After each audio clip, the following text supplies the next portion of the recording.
इसको हम दूसरे उदाहरणों से भी देख सकते हैं। जैसे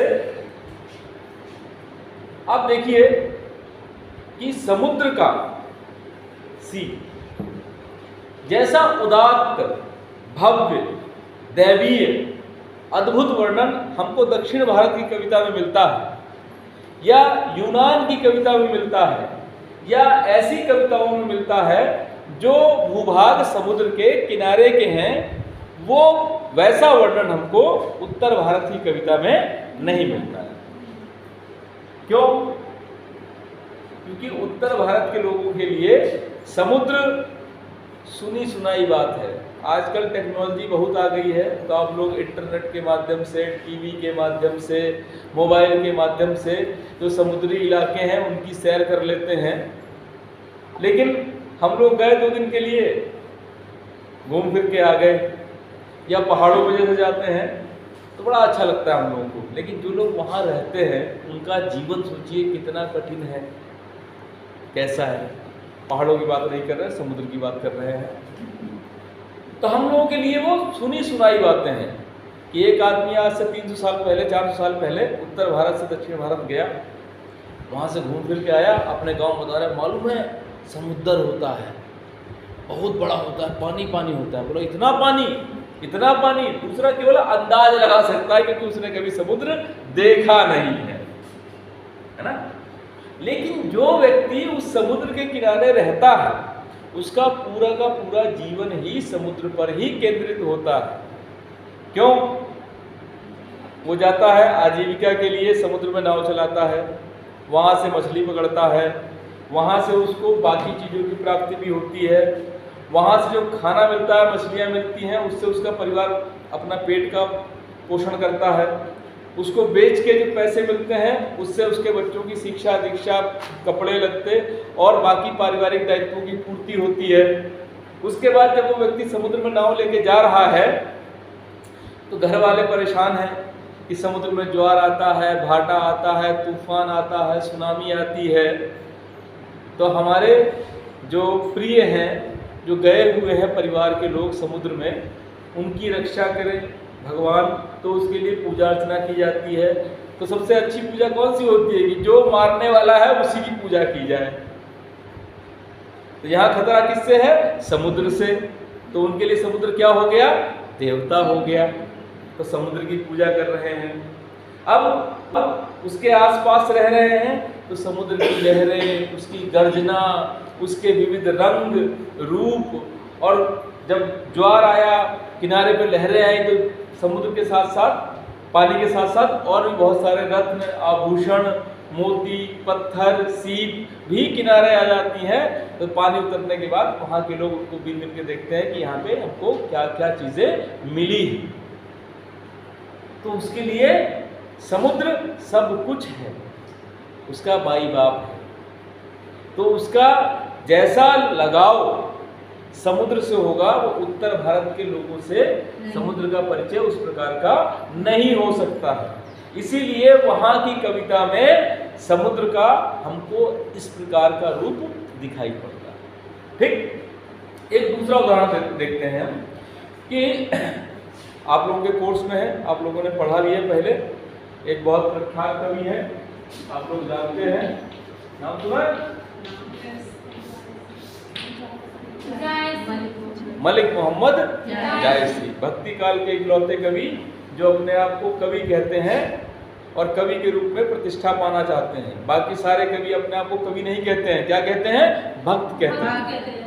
तो इन्हीं जायसी की 2 पंक्तियों का उदाहरण मैं आपको दे रहा हूँ। एक पंक्ति का उदाहरण केवल दे रहा हूँ आपको, और हो सकता है आप लोगों ने पहले भी सुना हो इस चीज के बारे में।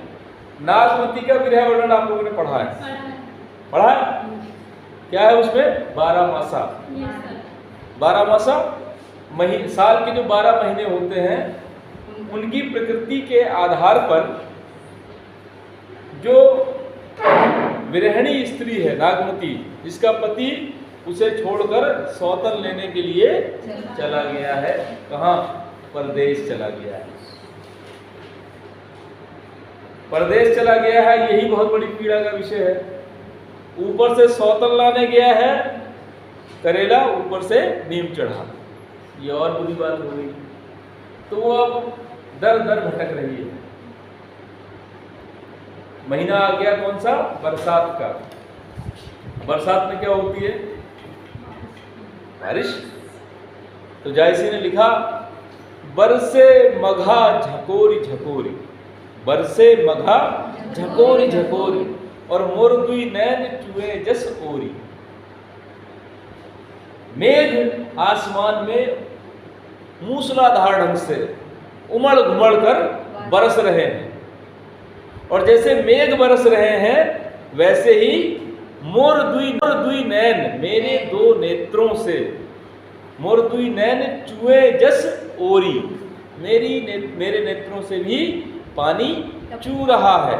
चूए, चूना और टपकना अलग होता है बेटा। गिरना, टपकना, चूना, बहना आपको समान लगता होगा, लेकिन सब में कुछ न कुछ अंतर होता है। मेरे नेत्रों से भी उसी प्रकार पानी या आंसू चू रहे हैं, गिर रहे हैं, मतलब बहुत वेग से, बिना रुके। जैसे ओरी, ओरी के जैसे मेरे नेत्रों से भी पानी गिर रहा है, जस ओरी। तो मैं आपसे ये कहना चाहता हूं अपने गुरु के शब्दों को उधार लेके कि ये जो शब्द हैं ये अवध क्षेत्र का या उत्तर भारत का कवि ही लिख सकता है। राजस्थान या दक्षिण भारत का कवि इस पंक्ति को नहीं लिख सकता है। क्यों? पहला कारण, राजस्थान रेगिस्तान, वहां ऐसी बारिश नहीं होती है, वहां ऐसी बारिश। लेकिन इससे पहले हम एक बात कर लें, ओरी क्या है? जस ओरी, क्योंकि जैसे ओरी की जैसे मेरी आंखों से भी पानी चू रहा है। तो ओरी किसे कहते हैं? बोलिए। छप्पर देखा है? छप्पर देखा है? आपके यहाँ कम हो गए हैं छप्पर, सब जगह ही कम होते जा रहे हैं। तो जब बारिश का पानी छप्पर पे गिरता है और छप्पर के किनारे से जब नीचे चूता है तो उसको अवधि में ओरी कहते हैं, औरौती कहते हैं, औती बोल देते हैं कुछ जगह, आपके यहाँ पता नहीं क्या कहते हैं। ठीक? और वो पानी में बहता नहीं है, छप्पर से पानी चूता है। कुछ लोग क्योंकि छप्पर को छाया जाता है तो उसको छौनी भी बोल देते हैं कुछ लोग। ठीक? तो राजस्थान में पहली बात इस प्रकार की बारिश नहीं होती, और 10-20 साल में अगर एक बार ऐसी बारिश हो भी जाए, आजकल जलवायु परिवर्तन बहुत हो रहे हैं क्योंकि हमने प्रकृति का बहुत विनाश कर दिया है, ग्लोबल वार्मिंग बहुत बढ़ गई है, तो मौसम का कुछ अता पता नहीं होता। देखिए अभी भी बारिश हो रही है, यहाँ पे कल परसों हो रही थी बारिश, जबकि ये बारिश का मौसम नहीं है। तो अगर 10-20 साल में ऐसी बारिश राजस्थान में हो भी जाए तो छप्पर नहीं है वहाँ। अवधि उत्तर भारत के लोगों की भाषा है, भाषा सीख के भी कुछ लोग लिख सकते हैं, लेकिन वो भाव, वो परिवेश, वो अनुभव कहाँ से लेके आओगे, है ना? तो इन दो उदाहरणों से आप लोग अच्छी तरह समझ सकते हैं कि जो कवि जिस परिवेश का होता है, जहाँ उसका पालन पोषण होता है, उसको जो संस्कार वहाँ से मिलते हैं वो उसके साहित्य में अनिवार्य रूप से आते हैं। एक और उदाहरण देता हूँ आपको मैं। निराला का नाम आप सब अच्छी तरह जानते हैं,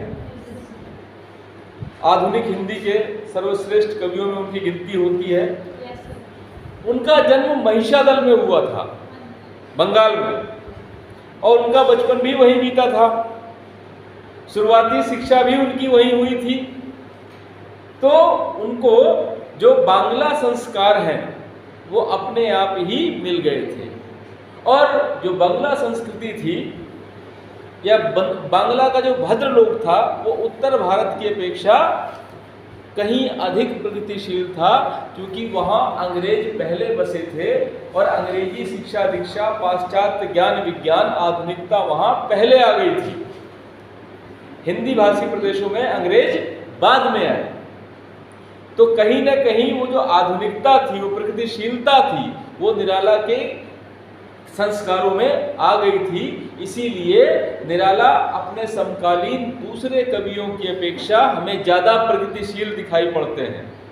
इसके अलावा जो बांग्ला साहित्य के संस्कार हैं वो भी हमको निराला में दिखाई पड़ते हैं। जैसे उनकी एक कविता है राम की शक्ति पूजा।